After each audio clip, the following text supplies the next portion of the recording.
National Weather Service in Sterling, Virginia has issued a severe thunderstorm warning for western Montgomery County in central Maryland, south central Frederick County in north central Maryland, Loudoun County in northern Virginia, north central Fairfax County in northern Virginia, until 4:30 p.m.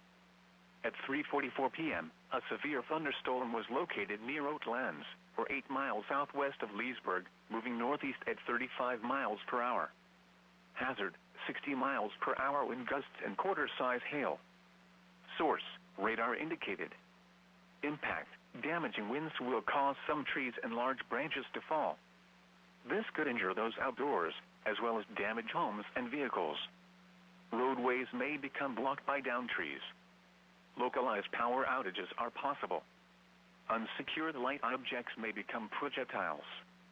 Locations impacted include Germantown, Rockville, Bethesda, Gaithersburg, Reston, Leesburg, Herndon, Broadlands, Lansdowne, Lowe's Island, Brambleton, Poolsville, Potomac, North Bethesda, Ashburn, Montgomery Village, Sterling, North Potomac, Great Falls, and Countryside. For your protection, move to an interior room on the lowest floor of a building.